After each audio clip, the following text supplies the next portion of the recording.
যখন সাকিবের মতো একজন নাম্বার ওয়ান অলরাউন্ডার যখন থাকবে টিমে, তখন কিন্তু টিমের প্রত্যেকটা প্লেয়ারের মধ্যে একটা ধারণা থাকবে যে এই হচ্ছে ম্যাজিক প্লেয়ার। আমার দিন শেষে রান করতে হবে কি করে এটা মাহমুদুল্লাহ রিয়াদ জানে। আমার এখানে তো কোয়ান্টিটি আছে, প্লেয়ার আছে, কোয়ালিটি নেই। না দেখেন, স্বাভাবিক সাকিব থাকলে হয়তো আরো বেটার হতে পারতো, আবার নাও হতে পারতো। একজন প্লেয়ারকে দিয়ে তো আপনি ধরেন মেসি টিমে আর্জেন্টিনা থাকলে যে মেসি জিতে যাবে, না থাকলে যে মেসি জিতে, কিন্তু মেসি থাকাটা টিমের একটা বড় একটা কাজ করে। পুরো টিমের মধ্যে 10 জনের মধ্যে যারা খেলে 11 জন, তাদের মধ্যে একটা উদ্দীপনা কাজ করে, বলবো যে স্ট্রেংথ কাজ করে, যে না আমাদের টিমের মধ্যে মেসি আছে। লাস্ট মিনিট পর্যন্ত তারা চিন্তা করবে যে না মেসি কিছু একটা করে দিতে পারে। তো আপনি কিন্তু যখন সাকিবের মধ্যে একজন নাম্বার ওয়ান অলরাউন্ডার যখন থাকবে টিমে, তখন কিন্তু টিমের প্রত্যেকটা প্লেয়ারের মধ্যে একটা ধারণা থাকবে যে এই হচ্ছে ম্যাজিক প্লেয়ার। আমার যে কোনো মুহূর্তে যে কোনো সময় একটা প্লেয়ার আছে যে কিনা ম্যাজিকের মতো কিছু করে দিতে পারে। তার মানে এই না যে করে দিবে, আপনি অন্য প্লেয়ারকে তো খেলতে হবে। তো সাকিব এমন একটা প্লেয়ার, আমি বলবো যে সে যখন নিজের টিমে পারফরমেন্স করুক আর না করুক, অপোনেন্টের জন্য একটা প্রেশার। আপনি যখন সাকিব যখন বল করবে, তখন সবাই জানে যে সাকিব বল করা মানে অবভিয়াসলি আমি মনে হয় যে একটা যে কোনো ব্যাটসম্যানের জন্য প্রেশার। খুব ঝান্ডু প্লেয়ার, আমি বলবো মানে আমি বলবো যে খুব কোয়ালিটি বোলার, নলেজেবল। তো তার আগে এসে ব্যাটিং করতে হলে ব্যাটসম্যানকে কিন্তু অনেক চিন্তা করে ব্যাটিং করতে হবে। তো সেই জিনিসগুলো আছে। আবার একটা সাথে একটা ব্যাটসম্যান পেলেন, তো এর মানে এই না যে মানে সাকিব ছাড়া টিম হবে না। সাকিব থাকলে টিমটা আরো মনে হয় বেশি স্ট্রং হয়। দেখেন, এটা একান্তই ক্রিকেট বোর্ডের ব্যাপার। বাট আমি একজন দর্শক, একজন ফর্মার প্লেয়ার হিসেবে বলতে পারি সাকিব অনেক উঁচু মানের একজন খেলোয়াড়।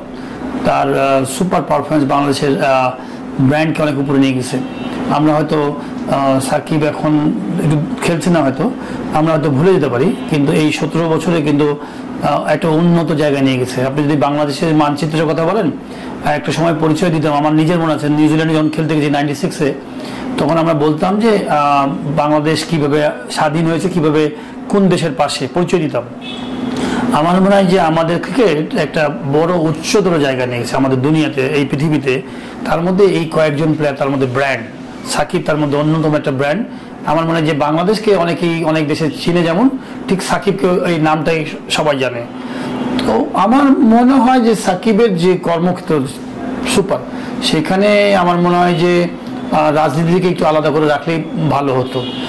টিম সিলেকশন যে জিনিসটা হয়ে গেছে, আমার মনে হয় যে সেটাকে একদম তদন্তের মতো করে দেখা, সাকিব আসলে কি ওই যে আপনার ওই ইয়ার সাথে জড়িত কিনা, খেলার জায়গায় খেলা, আইনগত আইনের জায়গায়। কিন্তু দল তো মানুষ করতেই পারে, সে বিভিন্ন ধর্মের মানুষ হতে পারে, বিভিন্ন দলের মতামত থাকতে পারে, কিন্তু সে করাপশন করেছে কিনা, অন্যায় করেছে কিনা, আপনার নামে যদি এটা খারাপ কেস দিয়ে দিই, এটা হতেই পারে। তার মানে এই না যে আপনি ফল্টি। তো এটা আমি বলবো যে সাকিব এটা করেছে কিনা তদন্তের জায়গায় তদন্ত হবে, খেলার জায়গায় খেলা থাকবে। বাট আমি মনে করি বোর্ডের একটা দায়িত্ব ছিল অভিভাবক হিসেবে।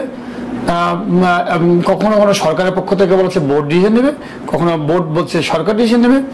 বাট আমি এনভায়রনমেন্ট তৈরি করার জন্য হচ্ছে বোর্ডের দায়িত্ব থাকে। সাউথ আফ্রিকা টিম যখন বাংলাদেশে খেলতে আসলো, বা বিদেশি টিমগুলো যখন খেলতে আসে, এই পুরা সিকিউরিটিটা কে তৈরি করে দেয়? সাউথ আফ্রিকান ক্রিকেট বোর্ড কিন্তু বাংলাদেশ গভর্নমেন্টের কাছে পারমিশন নেয় না যে আমি খেলতে আসবো, আমার সিকিউরিটি আছে কিনা। সাউথ আফ্রিকান ক্রিকেট বোর্ড আছে ক্রিকেট বোর্ডের কাছে যে সব ঠিক আছে কিনা। ক্রিকেট বোর্ড ক্লিয়ার আছে।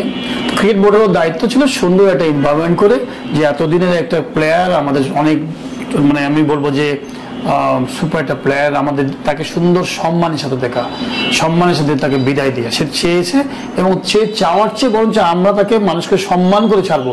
সে কি করাপশন করেছে না করেছে সেটা আইনি জায়গায় আইন থাকবে। আপনি যদি দেখেন ওইভাবে যদি চিন্তা করেন, আমি কিন্তু দল মতের কথা হিসাব করে বলছি না, পলিটিক্সের কথা বলছি না। আমি একজন খেলোয়াড়, স্পোর্টসম্যান। তাহলে আমি হিন্দু ধর্ম, বৌদ্ধ ধর্ম, মুসলমান, আমি মুসলমান ধর্ম, তাহলে যারা যারা সায়েন্সে যারা লাইট বানিয়েছে, ফ্যান বানিয়েছে, তাদের ফ্যান লাইট ইউজ করা উচিত না আমার? অন্য ধর্মের মানুষ আমার ফ্যান লাইট তৈরি করেছে, যারা আবিষ্কার করেছেন। আজকে মাদার তেরেসা খ্রিস্টান ধর্মের মানুষ, উনি আর যে ভালো ওয়ার্ক করেছেন, তো ওনাকে আপনি মানে সম্মান করবেন না? ওনাকে ভালো কাজ করবেন না? ওনাকে যে যে সমাজ সেবা করেছে, সেটা আপনি অবশ্যই তো রেসপেক্ট করবেন। ধর্ম তার হতে পারে। আপনি বলতে চাচ্ছেন যে আসলে এই জায়গায় আসলে বিসিবির পরিবেশ তৈরি করতে ব্যর্থ হয়েছে, এবং সাকিবের আসলে এই সম্মানটা প্রাপ্য ছিল, যেটা দিতে আসলে বাংলাদেশ ক্রিকেট বোর্ড ব্যর্থ হয়েছে। আমার মনে হয় ক্রিকেট বোর্ড একটা জায়গায় ব্যর্থ হয়েছে। ক্রিকেট বোর্ডের কোন সেন্সে বলবো, যেটা হচ্ছে যে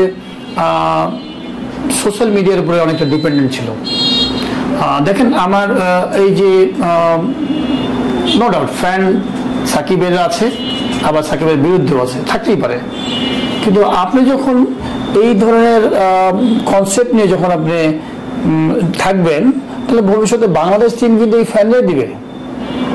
যদি আজকে এরকম 300-400 লোক যদি আন্দোলন করে বলে যে এই প্লেয়ারকে আমরা চাই না নেক্সট টিমে, তখন আপনি কোথায় যাবেন? সে যতই অন্যায় করুক না করুক, ধরুন সাপোজ একটা নেক্সট সিলেকশনে ওয়েস্ট ইন্ডিজে 300 মানুষ যে আন্দোলন করবে যে আমি এরকম একটা প্লেয়ারকে চাই না, তা আপনি কোথায় যাবেন? আপনি নিজের গার্ডস আপনি হারিয়ে ফেলছেন। আমার কাছে মনে হয় গার্ডস থাকা উচিত ছিল, ভয়ের কিছু নাই। আপনি তো অন্যায় কাজ করছেন না, সুন্দরভাবে আমাদের রেসপেক্টেড প্লেয়ার, তারা আমাদের প্রত্যেকটা প্লেয়ার, তামিম বলেন, সাকিব বলেন, মাহমুদুল্লাহ বলেন, রিয়াদ বলেন, দে হ্যাভ ডান সুপার। আমাদের ক্রিকেট টিমের জন্য, দেশের জন্য অনেক কাজ করেছে। পলিটিক্যাল পার্টটা সরকার দেখবে, আইন দেখবে, বাট আমরা আমাদের সাইড থেকে সম্মান দেওয়ার চেষ্টা করবো, সম্মানের সাথে টাকা বেরিয়ে দেবো। বাদ বাকি পার্ট হচ্ছে তাদের, আমি তো তার পলিটিক্স দেখবো না। দেখেন অবশ্য তো দিবেই, আজ হোক কাল হোক নিবেই। কালকে মাহমুদুল্লাহর অসাধারণ একটা ইনিংস দেখলাম, এক্সপিরিয়েন্স বলে একটা কথা আছে, সেই জায়গাটা কিন্তু এখনো আমাদের ইয়াং প্লেয়াররা নিতে পারবেন। প্লেয়ার অসাধারণ প্লেয়ার আছে, ভালো ভালো প্লেয়ার আছে কিন্তু আমাদের ইয়াংদের মধ্যে, কিন্তু এখনো ওই জায়গাটা নিতে পারছে না।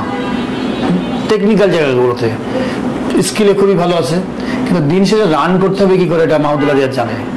দিন শেষে সাকিব কি জায়গায় বল করতে হবে এটা খুব ভালো জানে, বিকজ অলরেডি এই এরিয়াতে তারা মুখস্থ করে ফেলে জায়গাগুলোতে। আমরা তার মানে এই 14-15 বছর আমরা কি করেছি, আজ থেকে 15 বছর 16 বছর আগে কিন্তু এই মুশফিক, মাহমুদুল্লাহ, মাশরাফি, তামিমেরা তৈরি হয়েছে। তো ওদেরকে বিট করে কোনো প্লেয়ার আসতে পারলো না কেন? তার মানে কি প্লেয়ার তৈরি করলাম, কোথায় আমরা আছি? তো আমি এই জন্য বলছি যে আপনারা, আমি বলবো যে আমরা কিন্তু বিভিন্ন রকম প্রবলেম নিয়ে সোশ্যাল মিডিয়াতে আমরা কথা বলছি, লেখালেখি করছি, মানুষ একটা টপিকস পেয়ে গেছি আমরা, কোচ চেঞ্জ করো, হাতুরু সিংকে সিলেক্টর চেঞ্জ করো, এই পিচ খারাপ, আর এগুলো কোনো প্রবলেম না। আপনি ফিল সিমন্স আসছে, হাতুরু সিংহে চলে গেছে, ফিল সিমন্স থাকলে যে রেজাল্ট হবে, আপনি বাংলাদেশের যদি গ্রামের একটা কোচ দেন তাই রেজাল্ট হবে, আপনি যদি ব্রায়ান লারাকে নিয়ে আসেন তাই রেজাল্ট হবে। বিকজ দিন শেষে যে 11 জন খেলবে, সেই 11 জন যদি ঠিক মতো না বুঝতে পারে ক্রিকেট, তাহলে তো আপনার লাভ হবে না। সেই 11 জনকে বোঝানোর জন্য, ভালো ক্রিকেট খেলানোর জন্য সেই এনভায়রনমেন্টটা তৈরি করে নিয়ে আসতে ছোট থেকে। তো আপনি যতই চেঞ্জ করেন সিলেক্টর কোথায় যাবে এখন? আপনি তো এর অপশন নাই। আপনি বলেন তো এই 15 নম্বর 14 নম্বর প্লেয়ার কে আছে বাংলাদেশে? যে কোনো মানুষকে যদি বলা যায় এই 13-14 জনের বাইরে কোনো প্লেয়ার নাই। তো তার মানে আমরা তো প্রসেসিং ভালো ছিল না, প্লেয়ারের কম্পিটিশনই তৈরি করতে পারি না, হেলদি কম্পিটিশন। আজকে ইন্ডিয়ার টিমে যদি বলেন যে বেস্ট টিম, সেকেন্ড টিম যদি দেন ওয়ার্ল্ডের অনেক টিমকে হারিয়ে দেবে, ইন্ডিয়ার থার্ড টিম বানান ওয়ার্ল্ডের অনেক টিমকে হারিয়ে দেবে। তার মানে কি? কম্পিটিশনটা কোয়ালিটি। আমার এখানে তো কোয়ান্টিটি আছে, প্লেয়ার আছে, কোয়ালিটি নেই।